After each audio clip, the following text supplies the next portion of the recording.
দাদা মায়ের কাছে কি চাইলেন? দাদা মায়ের কাছে কি চাইলেন? শাহজাহানের মতো আর যে কটা অসুর আছে মা ধ্বংস করো। ঠিক আছে।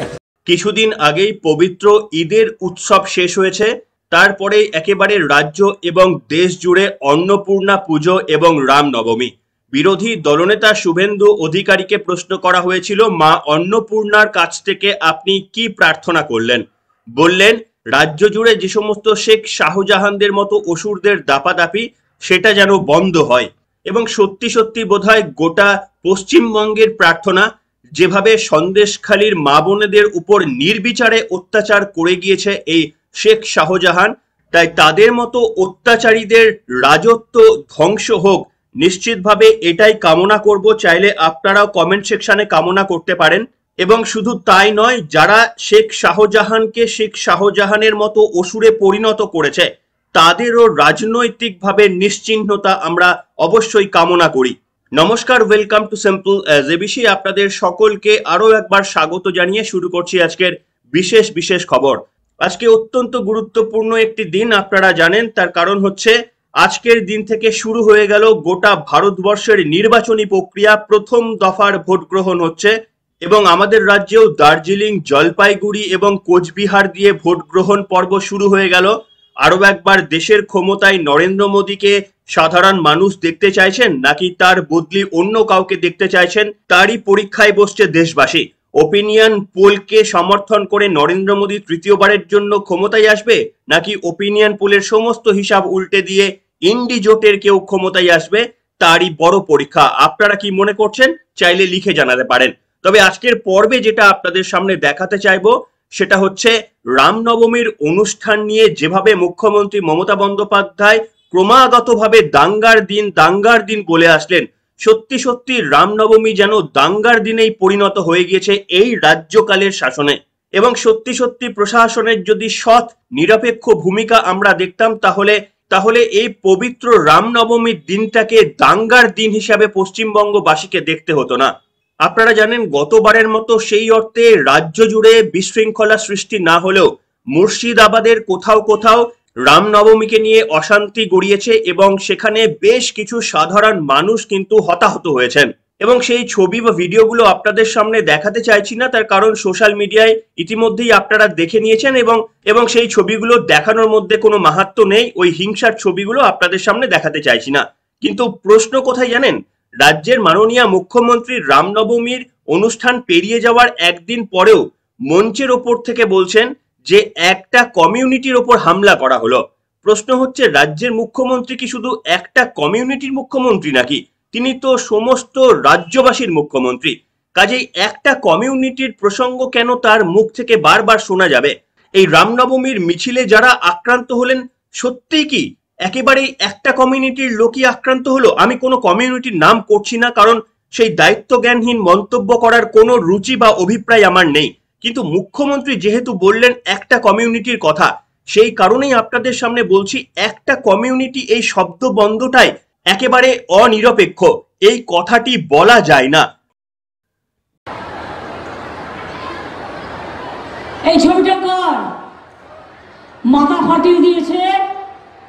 কই মিডিয়া কখনো ধরে কথা বলেন না? অ্যাটাক করলেন আপনারা, মারলেন আপনারা, ওসি থেকে শুরু করে একটা কমিউনিটিকে আপনারা আহত করলেন। ওসি থেকে শুরু করে একটা কমিউনিটিকে আপনারা আহত করলেন। ওসি থেকে শুরু করে একটা কমিউনিটিকে আপনারা আহত করলেন। আর পরে ইলেকশন কমিশনে কমপ্লেন করছে বিজেপির এমএলএ কে মেরেছে, কিন্তু এই ছেলেটা যে কমপ্লেন করেছে বিজেপির এমএলএ গিয়ে অ্যাটাক করেছে, তাকে কেন গ্রেফতার করা হবে না?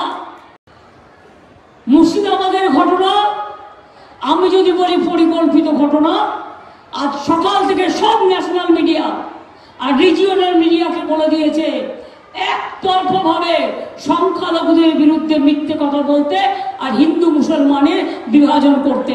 তবুও মানা যায় যে পুলিশ প্রশাসন একটা কমিউনিটির কথা উল্লেখ করলেন, তারা তবুও উল্লেখ করতে পারেন, কিন্তু রাজ্যের মুখ্যমন্ত্রী, তিনি সকলের মুখ্যমন্ত্রী, তিনি এইভাবে একটা কমিউনিটি এই শব্দবন্ধ কথাটা কি উচ্চারণ করতে পারেন?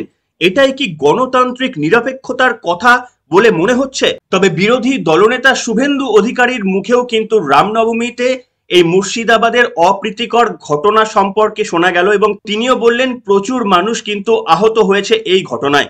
বিরোধী দলনেতা কি বললেন শুনুন, এবং তিনিও কি একটি কমিউনিটির কথাই বলতে চাইলেন। গতকাল রামনবমীর দিন মুর্শিদাবাদের শক্তিপুরে কি হয়েছে জানেন তো? অনুমতি নেওয়া মিছিলে পাথর ফেলা হয়েছে, বোম মারা হয়েছে, 150 সনাতনীর দোকান লুট হয়েছে, 20 জন মুর্শিদাবাদ মেডিকেল কলেজ হসপিটালে আছে। একই ঘটনা পূর্ব মেদিনীপুরের এগরাতে হয়েছে। গত বছর ডালখোলাতে হয়েছিল, এবছর দেখেছেন না শান্তিপূর্ণ হয়েছে। কেন বলুন তো? আপনাদের বিরোধী দলনেতা ছিল বলে। গতবারে ডানকুনি, হাওড়া শিবপুর, রিসরাতে গোলমাল করেছিল, আমি কোর্টে গেছিলাম, এনআইএ হয়েছে, 38 জন জেলে। এবার আপনাদের শোনাবো বিজেপির তরফ থেকে শ্রমিক ভট্টাচার্য যে কথা বললেন, সেটা কিন্তু মারাত্মক অভিযোগ। তিনি আবার কোথাও গিয়ে বলছেন যে সুরাবর্দির সাথে নাকি কারুর কথার মিল তারা খুঁজে পাচ্ছেন। অতীতে যেমন আক্রান্ত হতে হয়েছিল সেই ধরনের ঘটনার নাকি পুনরাবৃত্তি দেখা যাচ্ছে। বিজেপি এই যে কথা বলছে, তারাও কি যথেষ্ট রাজনৈতিক এবং ধর্মীয়ভাবে নিরপেক্ষ? তবে শ্রমিক ভট্টাচার্য যে কথা বললেন, আপনাদের তাতে সমর্থন রয়েছে কিনা নিশ্চিতভাবে কমেন্ট সেকশনে লিখতে পারেন। তার আগে শুনুন মারাত্মক এবং বিস্ফোরক তথ্য বা অভিযোগ তুললেন শ্রমিক ভট্টাচার্য। শোনাই আপনাদের।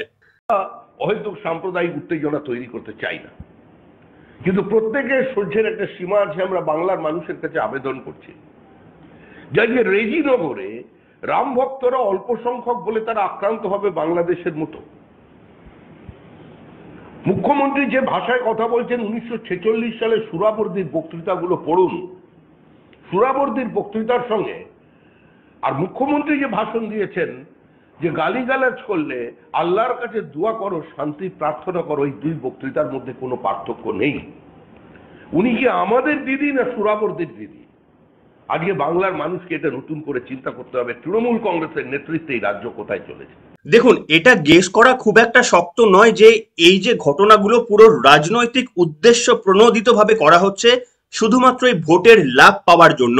এবং এই একই কথা প্রধান বিচারপতির মুখ থেকেও শোনা গিয়েছে গতবার যখন রামনবমীতে অ্যাটাক হয়েছিল সেই সংক্রান্ত শুনানি চলাকালীন। প্রধান বিচারপতি টি.এস. শিবজ্ঞানমের একটি পুরনো ভিডিও শুনানি চলাকালীন সেখানে আপনাদের দেখাতে চাইবো, যেখানে প্রধান বিচারপতি বলছেন যে এটা একেবারেই প্রি প্ল্যান্ড অ্যাটাক। বলছেন 3 তলায় ছাদের ওপর পাথর বা ইটের টুকরো নিয়ে যাওয়া হয়েছিল এবং সেগুলো ওপর থেকে ছোড়া হয়েছিল। প্রধান বিচারপতিও কিন্তু মেনে নিয়েছিলেন এটা প্রি প্ল্যান্ড অ্যাটাক এবং এনআইএ তদন্তের নির্দেশ দেওয়া হয়েছিল। সেই এনআইএ তদন্তের পর প্রায় 27-28 জন দুষ্কৃতকারীদের কিন্তু জেলের অন্দরে পোড়া হয়েছিল। আর এবারেও বিরোধী দলনেতা এনআইএ তদন্তের দাবি করেছেন। তবে আপনাদের শোনাবো প্রধান বিচারপতি কি বলেছিলেন এটা একেবারে প্রি প্ল্যান্ড অ্যাটাক। শুনুন, তার বক্তব্য শুনলেই পরিষ্কার হয়ে যাবে। We had made an observation Yes. that it was a pre-planned attack. Stones were, bricks were taken to the 3rd floor of a building. Yes. From there it was thrown. So therefore it was a pre-planned attack, like 3 lorry loads of bricks on the buildings. আপনারা দেখেছেন যে এবারেও কিন্তু একেবারে ছাদের ওপর থেকে রামনবমীর মিছিলে ইট ছোড়া হয়েছিল। আর এটা কিন্তু মোটামুটি এখন প্রথা হয়ে গিয়েছে। এই স্টোন পেল্টিং বা ইট ছোড়া, পাথর ছোড়া, এটা কিন্তু রামনবমীর মিছিলে এটা একেবারে একটা প্রথা হয়ে গিয়েছে, যেটা যারা করছেন তারা বুঝতে পারছেন না যে যখন বিজেপি ক্ষমতায় আসবে তখন কিন্তু রামনবমীর অনুষ্ঠানকে কার্যত একটা জাতীয় অনুষ্ঠানে পরিণত করবে। এই ধরনের যারা হিংসা ছড়াচ্ছেন তারাই কিন্তু পরে বিপদে পড়বেন। তার কারণ এই ঘটনা অনেক সামনের দিনে কিন্তু বেড়ে যাবে। তার কারণ রামনবমীকে আমরা কখনো সেই অর্থে আগে দেখিনি যে রামনবমীকে এত ভালোভাবে আমাদের রাজ্যে পালন করা হয়। কিন্তু আপনারা যদি এখন রামনবমীটা চিত্র দেখেন, আমাদের রাজ্য জুড়ে কিভাবে রামনবমীর সেলিব্রেশন করা হচ্ছে, চমকে যাবেন। আপনাদের পরপর কয়েকটা ভিডিও দেখাচ্ছি।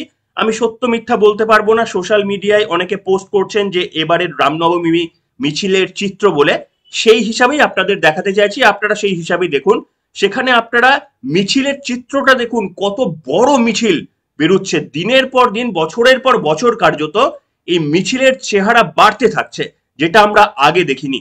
তাই যত এই ধরনের অ্যাটাক আসবে, যত এই ধরনের কিন্তু দ্বন্দ্ব তৈরি করা হবে, সকলেই চাইবে প্রমাণ করতে, নিজেদের অস্তিত্বের জানান দিতে। একদিকে পাথর ছোড়ার পরিমাণও যেমন বাড়ার সম্ভাবনা থাকবে, তেমনি এই মিছিলের চেহারা আড়ে বহরে প্রত্যেক বছর কিন্তু লাফিয়ে লাফিয়ে বাড়বে।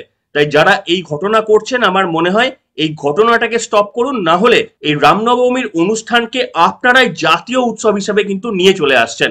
আপনাদের দেখাবো সেই চিত্র, দেখতেই পাচ্ছেন। আপনারা দেখুন যে কি বিশাল রামনবমীর মিছিল, যেটা কয়েক বছর আগেও দেখা যেত না, সেটা এখন দেখা যাচ্ছে। মোরলেস শান্তিপূর্ণ হলেও শক্তিপুরে, মুর্শিদাবাদ জেলায় শক্তিপুরে রামনবমীর মিছিল আক্রান্ত হয়েছে। ওখানে বেছে বেছে সনাতনীদের দোকান লুট হয়েছে একটু আগে পর্যন্ত, এবং আমি এক্স হ্যান্ডেলে দিয়েছি, দেখবেন পুলিশ রামনবমীর মিছিলে গ্যাসের সেল ফাটাচ্ছে মিছিল ছত্রভঙ্গ করার জন্য। যে কাজটা গতবারে শামীম আহমেদ, শাকির আলী, জাভেদ হাসান আনসারিরা করেছিল, এই কাজটা এবারে মমতার পুলিশ মুর্শিদাবাদের শক্তিপুরে করেছে। আমি এর নিন্দা জানাই। যাই হোক, পর্বের শেষের দিকে এসে গিয়ে আপনাদের যেটা বলতে চাইবো যে অগ্নিমিত্রা পলের গতদিনের একটি ভিডিও দেখিয়েছিলাম। কুলতলি থানায় তিনি কার্যত ধর্নায় বসেছিলেন এবং মমতা বন্দ্যোপাধ্যায়ের নামে এফআইআর নিতে হবে এই দাবি তিনি তুলেছিলেন। তার কারণ মমতা বন্দ্যোপাধ্যায় মঞ্চের উপর থেকে যে ধরনের বক্তব্য রেখেছেন, তাতে নাকি উস্কানি দেওয়া হয়েছে বলে বিজেপির অভিযোগ, এবং সেই কারণে তার নামে এফআইআর দায়ের করতে গিয়েছিলেন অগ্নিমিত্রা পল। যদিও এফআইআর যিনি দায়ের করতে গিয়েছিলেন অগ্নিমিত্রা পল, তার নিজের নামে এফআইআর করলো রাজ্য পুলিশ। মমতা বন্দ্যোপাধ্যায় বা রাজ্যের মুখ্যমন্ত্রী মমতা বন্দ্যোপাধ্যায়ের নামে নয়, অগ্নিমিত্রা পলের নামেই কিন্তু এফআইআর দায়ের করলো রাজ্য পুলিশ। তবে নিশ্চিতভাবে আপনাদের একথা বলবো যে অগ্নিমিত্রা পলের যে ভিডিও কয়েকটা আমি দেখেছি অন্তত টিভির পর্দায়, যে পুলিশ স্টেশনকে আটকে রাখা, এটা কিন্তু কোনোভাবে সমর্থন করি না। যতই পুলিশের ওপর অন্যায় অবিচারের অভিযোগ থাকুক না কেন, পুলিশ যতই অনিরপেক্ষতার সঙ্গে কাজ করে যাক না কেন, কিন্তু আমাদের আইন হাতে তুলে নেওয়া বোধহয় কোনোভাবেই উচিত নয়। তাই পুলিশ স্টেশনে ধর্ণা হয়তো রাজনৈতিকভাবে দিতে পারতেন, কিন্তু পুলিশের গেট বন্ধ করে দেওয়া, এইটা হয়তো অগ্নিমিত্রা পল না করলেই পারতেন। কিন্তু পুলিশ খুব স্বাভাবিকভাবেই তারা ওত পেতে থাকে। বিরোধীরা যদি একটু ভুল করে, তাহলে নিশ্চিতভাবে যথাযথ আইনগত ব্যবস্থা নিতে পুলিশ কোথাও ভুলচুক করে না। কিন্তু যদি এমন কোনো ঘটনা ঘটে যেখানে তৃণমূল কংগ্রেসের সমর্থন রয়েছে, সেখানে কিন্তু আমাদের রাজ্য পুলিশ খুব একটা পদক্ষেপ নিতে পছন্দ করেন না। উদাহরণ হিসেবে বলতে পারি যে এনআইএর ওপর হামলা চালালো যারা, তাদের বিরুদ্ধে অন্তত কয়েকদিন আগে পর্যন্ত আমি খবর রেখেছিলাম যে কোনো ব্যবস্থা নেওয়া হয়নি, কাউকে নাকি ধরা হয়নি বা কাউকে গ্রেপ্তার করা হয়নি। যদি অগ্নিমিত্রা পলের বিরুদ্ধে অভিযোগ ওঠে যে সরকারি কর্মচারীদের বিরুদ্ধে কাজে অভিযোগের জন্য তার বিরুদ্ধে এফআইআর যদি করা হয়, তাহলে এনআইএ তো আরো বড় সেন্ট্রাল গভর্নমেন্টের কর্মচারী। তারা যখন তাদের কাজে এসেছিলেন, তাদের যখন বাধা দেওয়া হলো, গাড়ির কাজ ফাটিয়ে দেওয়া হলো, রাজ্য পুলিশ কতজনের নামে এফআইআর করেছিলেন। এই অনিরপেক্ষতার জন্যই তো পুলিশের ওপর সাধারণ মানুষ এতটা ক্ষুব্ধ, এতটা ক্ষিপ্ত।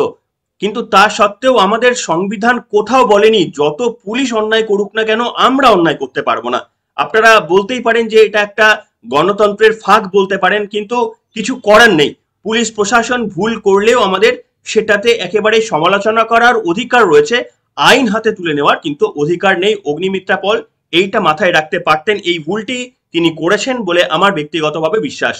যাই হোক, অনেকগুলো গুরুত্বপূর্ণ খবর আপনাদের সামনে রাখলাম। যে কোনো বিষয়ে আপনাদের মতামত লিখে জানাতে পারেন। এখনকার মতো এখানেই শেষ করলাম।